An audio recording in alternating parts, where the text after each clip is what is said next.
888-2468-751 or go to balanceofnature.com and use discount code Chicago. Heard the good news about COVID-19 vaccines? They're here, but you can do more than wait for your turn. Here's how.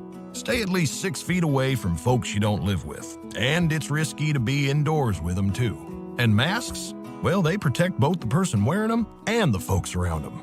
Wear a mask, watch your distance, and make a big difference now.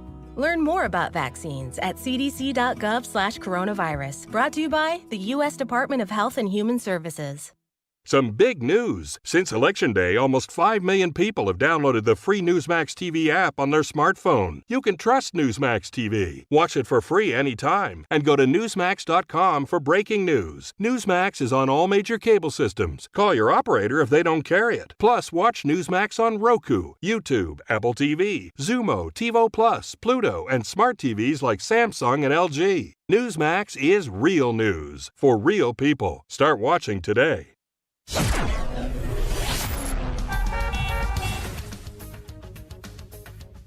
8:07 Team Hochberg Traffic Center time. In for Jim Farouk Basir. Solid traffic Stevenson inbound between 1st Avenue and before Pulaski. This is due to an earlier stalled semi. Also, we have a closure due to an accident in Oswego, Route 31, between Anchor Road and Caterpillar Drive, as this is an accident with gas line damage. Also, a closure due to debris cleanup in Rogers Park. This is Damon Avenue between Greenleaf and Estes. And several cars were damaged after some trees and branches came down due to last night's high winds. We also have right now slow traffic on the Kennedy inbound between Cumberland and Lawrence. Slow going Eisenhower inbound between St. Charles and the Tri-State. Slow inbound between Laramie and Damon. That's traffic. I'm Farouk Basir. Chicago's Morning Answer continues next in our AM 560 Weather Center. Our meteorologist, Steve Williams. Today, breezy and mild. Clouds will give way to some sun. High today, 59. Partly cloudy tonight, low 36. And then partly sunny for tomorrow, high 57. AccuWeather's Minutecast has expanded to 4 hours. Download the new app today. I'm Steve Williams on AM 560, The Answer. 44 at O'Hare. Next news at 8:30. Chicago's Morning Answer continues next on AM 560, The Answer. From the Matrix Home Solutions Studios, this is Chicago's Morning Answer on AM 560, The Answer. Listen to AM 560, The Answer, online at 560theanswer.com, on the AM 560 mobile app, on your Alexa-powered smart speaker, on TuneIn, iHeart, and radio.com.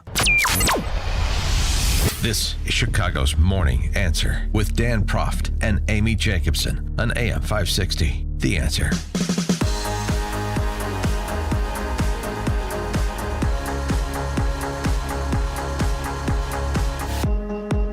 Top of the morning, Dan and Amy.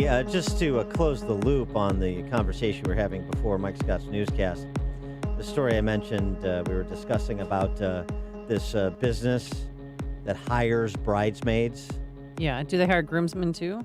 It's just bridesmaids. 70,000 people have applied to work at my bridesmaid for hire business, and then she goes on to decide how she makes her decisions on who to hire. But obviously, there's a market for this. Yeah. And I was just thinking, well, that's a great business idea for me. Every business solves a problem, right? Right. Some women don't have, I guess, friends or family that can be bridesmaids, so this business solves a problem. Almost every man doesn't want to go to a wedding, including his own. So I've got the solution to that.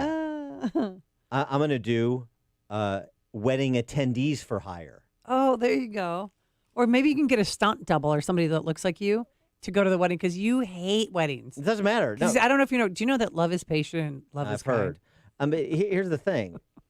No, you would have better looking men than their husbands, so that the wife would be happy or the girlfriend would be happy to go to the wedding with the better. It's funny, a friend of mine, we were talking about this, I don't know exactly how this came up, but he's like, I don't understand these husbands who cheat on their wives.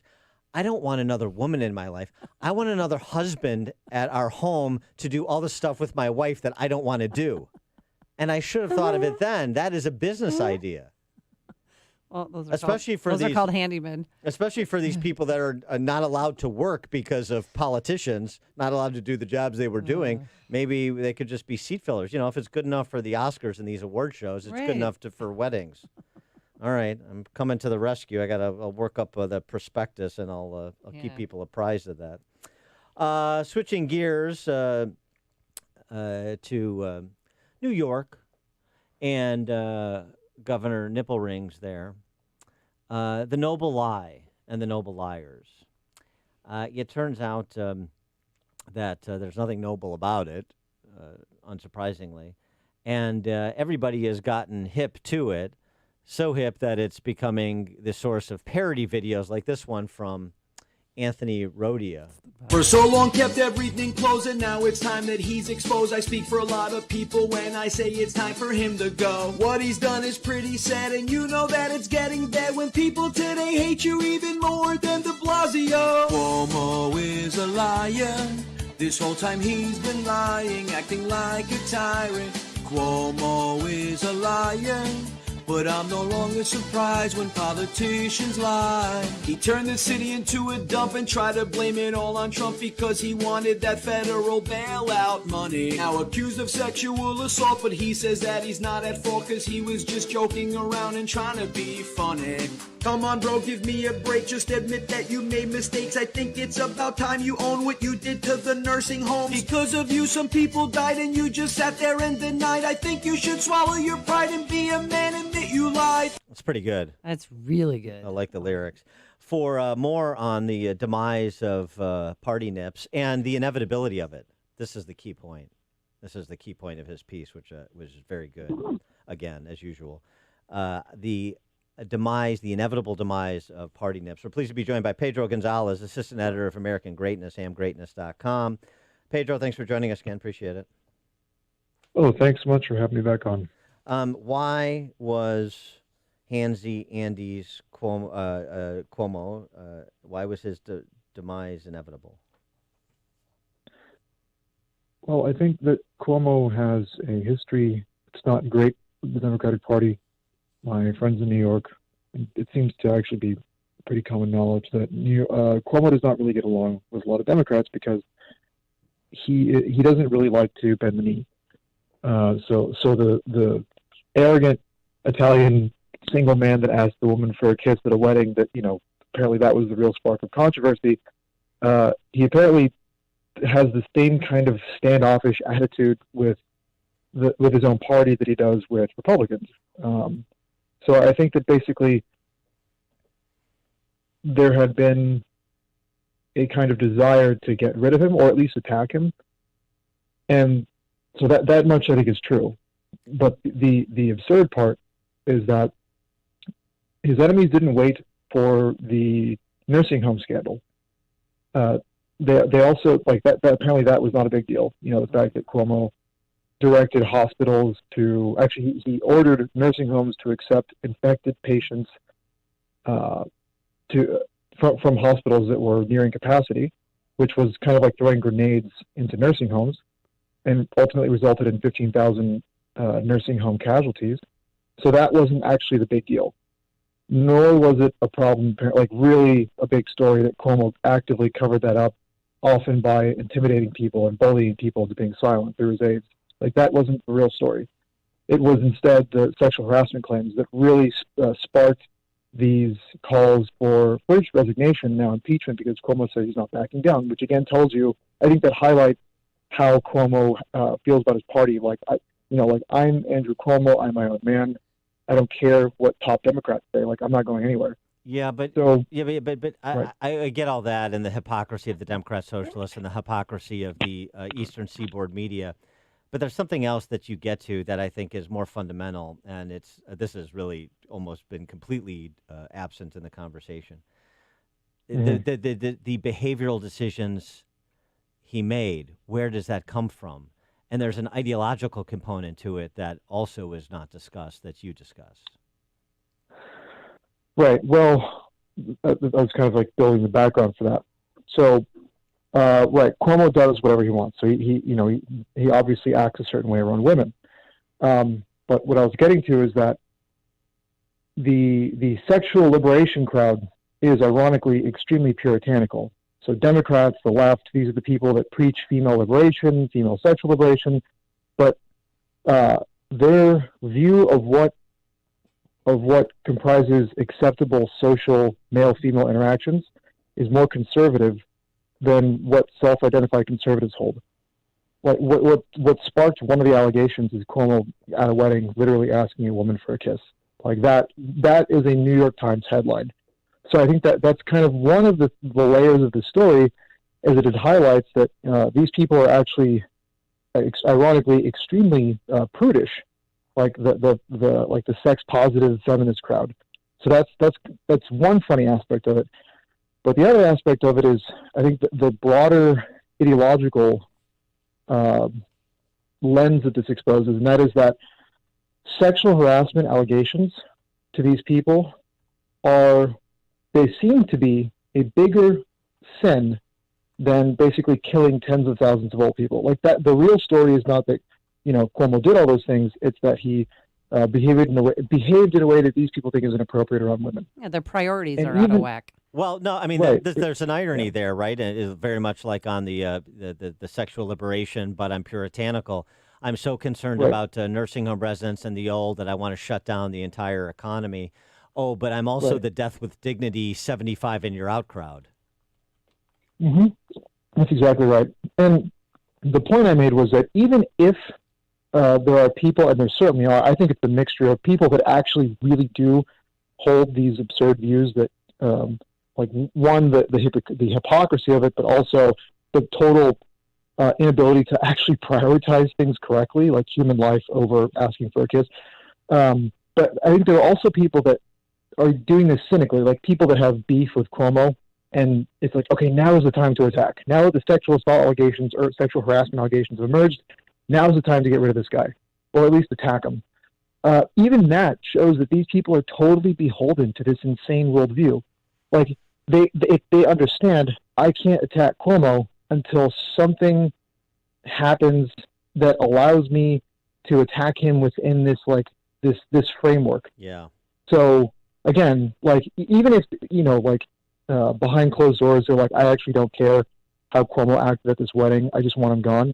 They still had to wait for those allegations to emerge because they're totally beholden to it, because they know if they would have attacked Cuomo earlier, before the sexual harassment allegations, Democrats or their left-wing base would have attacked them for, how dare you attack dear leader Cuomo when he's done nothing wrong. Yeah, let's apply this paradigm elsewhere as you have to explain what's happening in C-suites in corporate America, and how the folding in with identitarian politics, again, the specter of cynicism here, provides a perfect weapon for corporate America CEOs to use when it comes to some of their conduct.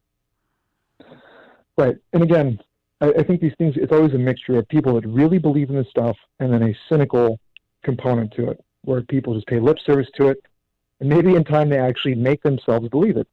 But that's what this comes down to. So I think a really good example, and one that I used in the New York Post recently, is Citibank. Citibank published a study during the riots last year that claimed racism, very broad term, right? Racism has cost the United States $16 trillion. And that study made a bunch of headlines. The CEOs of Citibank became kind of overnight sensations. One of their black, I think he's like the vice president, made the rounds saying, I'm a Wall Street banker, I'm 6 foot something, 200 pounds. And so at the end of the day, I'm not a Wall Street banker. I'm basically George Floyd. Right. And, and he wrote the foreword to it, very pained and moralistic. But here's the funny thing. That study was published in September last year. The month later, the federal government announced that they had fined Citibank hundreds of millions of dollars. They were actually very vague about it. So it was kind of like, Citibank, we would like to inform the public that Citibank did a bunch of bad stuff that we don't really want to go into detail about. We're going to fine them hundreds of millions of dollars for it. That happened literally the next month. So what's going on there? And my argument is that this is actually standard practice in the corporate world. You use woke talking points and sometimes you even implement woke policies like hiring quotas. And you do that in order to cover up corruption and misconduct. And again, that whole thing, the study on racism that Citibank published, it also overshadowed the fact that in 2018, Citibank had to pay over $300 million in restitution to credit card customers that they ripped off. Nearly 2 million credit card customers were being charged higher interest rate than they should have been by Citibank. So again, that's all fine though, because they published a study about racism. They also appointed the first female CEO, I think late last year. Right, that makes everything better. Don't worry about her actually pretty bad track record that shows that also she's been involved in some pretty shady stuff. Yeah. She's a woman, so it's fine. But then you also wrote too about Silicon Valley. They followed the similar template. Right. Can you explain? Yeah, I actually just wrote about that in Newsweek today. I focused specifically on what Facebook is now getting sued for. So again, Facebook has, on the surface, they call it diversity initiatives.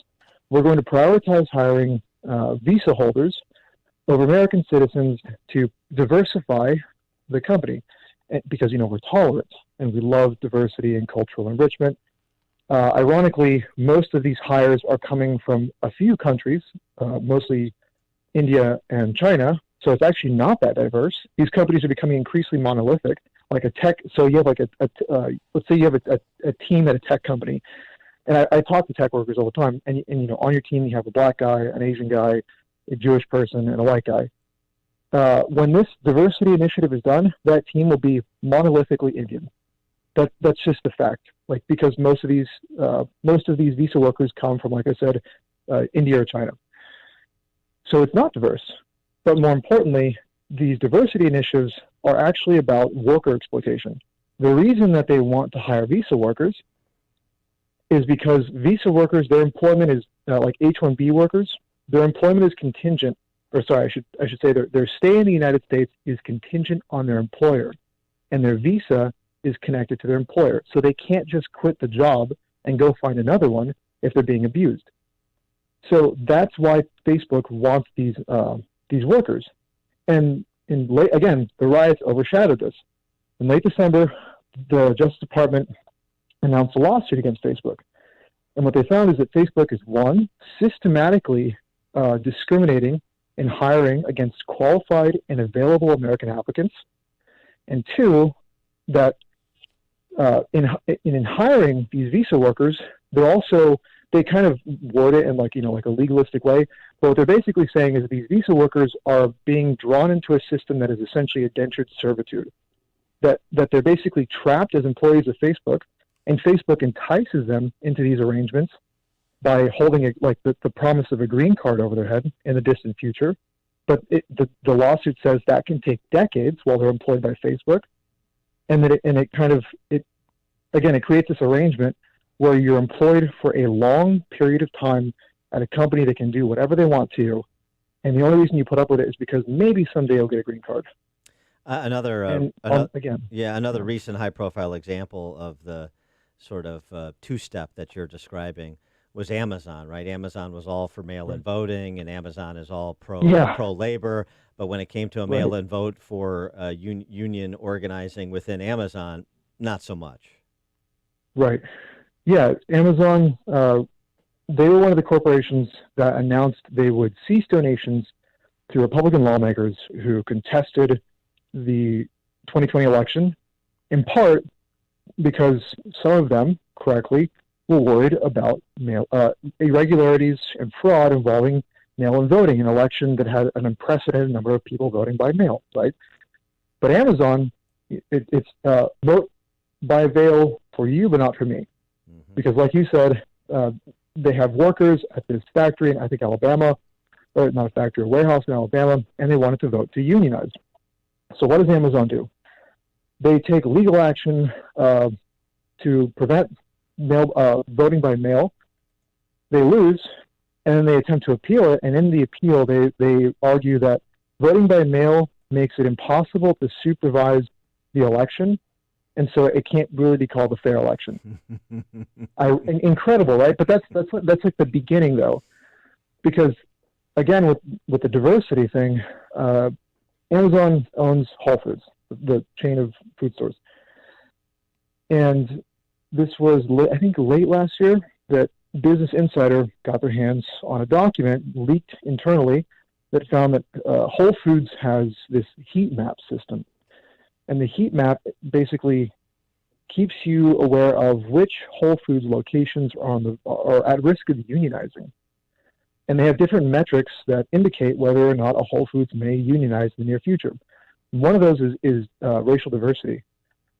And so Whole Foods actually actively, for whatever reason, this is what Whole Foods has figured out, that the more diverse a Whole Foods store is, the less likely it is to unionize.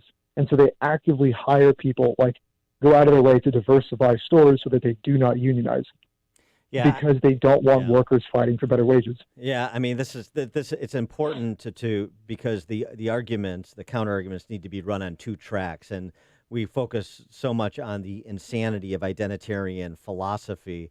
We sometimes forget that many people utilizing it are frauds, and you should call out the fraud too, because people don't like to get scammed as much as you should call out the intellectual poison that is the philosophy from the true ideologue. So appreciate that. Pedro Gonzalez, assistant editor of American Greatness, amgreatness.com. Thanks for joining us again, Pedro. Oh, always a good time. Thank you. And he joined us on our turnkey.pro answer line. It's what Chicago is talking about. It's Chicago's Morning Answer with Dan and Amy on AM 560. The Answer.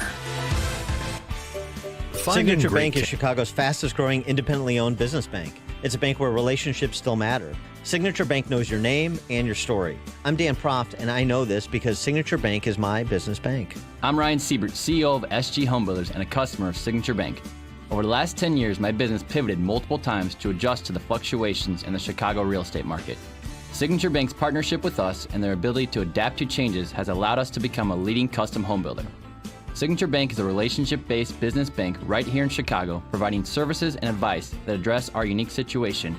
And they serve as a trusted consultant on what works best for my business. Signature Bank helped us build SG Homebuilders while we were busy building dream homes for our clients. Signature Bank is looking for their next success story. To learn more about turning your business vision into reality, visit signaturebank.bank. Signature Bank, helping local businesses succeed. Member